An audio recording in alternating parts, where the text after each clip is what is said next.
Ulama berbeza pendapat akan hukum seseorang melaksanakan korban. Ada yang menyatakan ia adalah sunnah muakkadah seperti dalam mazhab Syafi'i, dan ada mazhab yang menyatakan ia adalah wajib. Ini adalah kerana berdasarkan hadis Nabi SAW, di antaranya yang diriwayatkan oleh Ibnu Majah. Nabi SAW bersabda, "Man kana lahu sa'atun walam yudhha fala yaqrabanna musallana." Siapa yang ada kelapangan rezeki tapi dia tidak berkorban, janganlah dia mendekati tempat solat kami. Ini seolah-olah menunjukkan kewajipan.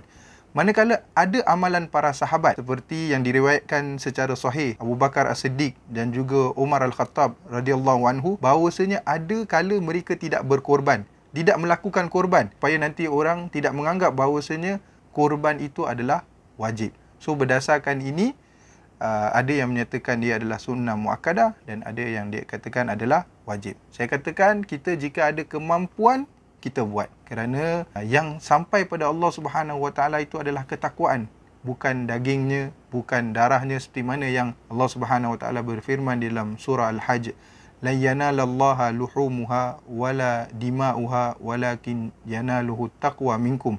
Yang sampai pada Allah Subhanahu Wa Taala bukan dagingnya, bukan darahnya, tapi yang sampai pada Allah adalah ketakwaan kamu. So jika kita ada kelapangan, kita buatlah korban.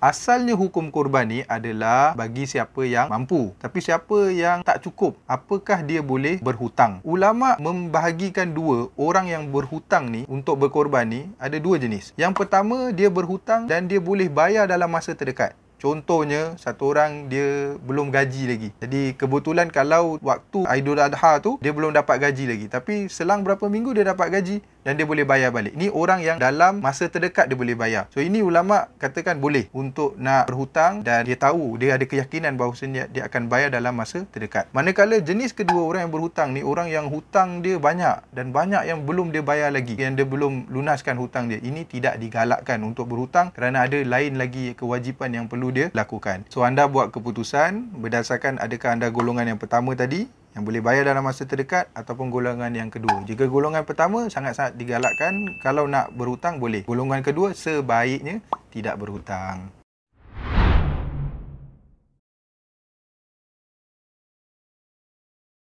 Ulama membolehkan untuk kita melakukan korban bagi mereka yang sudah meninggal. Ini adalah berdasarkan hadis sahih riwayat Abu Daud, di mana Nabi SAW ketika dia hendak menyembelih binatang korbannya, Nabi membaca Bismillah wallahu akbar hadza anni wa amman lam yudahhi min ummati. Bismillah, Allahu Akbar, ini adalah dariku dan dari umatku yang belum sembelih. So kata para ulama, termasuk umatku yang belum sembelih adalah mereka yang sudah meninggal. Jadi kesimpulannya adalah boleh untuk kita melakukan korban bagi mereka yang sudah meninggal.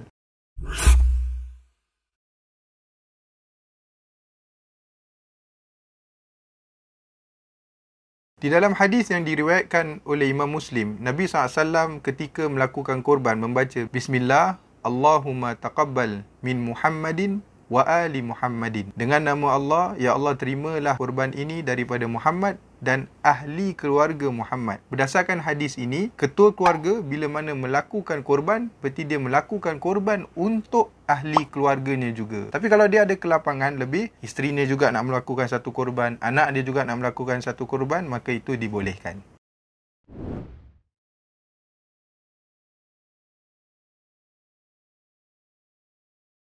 Berkongsi bahagian dalam satu binatang, ini namanya ishtirak, ini share. Ada di dalam hadis riwayat Muslim, Nabi SAW bersabda, Al-badnat an sab'ah wal baqarah an sab'ah. Unta dikongsi 7 bahagian dan lembu dibahagi 7 bahagian. So untuk unta dan lembu sahaja kita boleh bahagikan 7 nama pada satu binatang, tidak pada kambing. Kambing hanya satu nama untuk seekor kambing. Jadi saya bagi satu gambaran, seekor lembu 7 bahagian dan ada 7 ketua keluarga. Keluarga Ahmad, keluarga Ali, keluarga Muhammad, keluarga Zaid. Jadi setiap ketua keluarga mengambil satu bahagian daripada binatang itu. Itu dibolehkan untuk lembu dan unta saja. Kalau untuk kambing tidak boleh. Satu kambing, satu nama sahaja.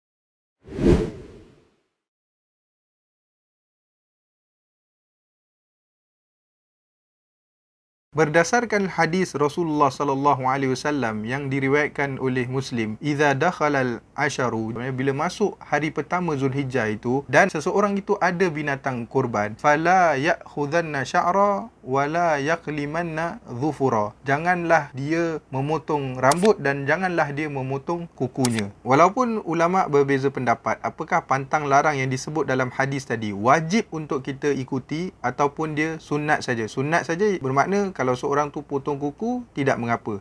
Saya cadangkan kita untuk kita mengikuti pantang larang ini supaya amalan korban kita terjaga. Seperti mana orang-orang haji menjaga pantang larang mereka ketika mana kita berihram, kita yang melakukan korban menjaga pantang larang ini untuk tidak memotong kuku dan rambut pada hari pertama Zulhijjah sehinggalah binatang kita disembelih nanti.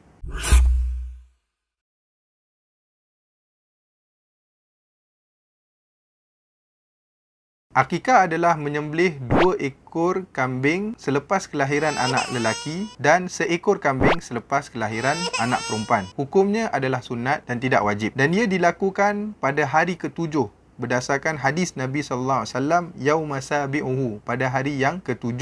Itu yang digalakkan kita untuk sembelih. Namun bagi siapa yang terlepas hari yang ke-7, bolehlah dia melakukan pada hari-hari yang lain. Tidak semestinya mesti pada hari raya haji. Namun ada yang melakukan dia serentak dengan korban, ini adalah dibolehkan. Cuma janganlah kita akikahkan baby yang sudah berumur 45 tahun.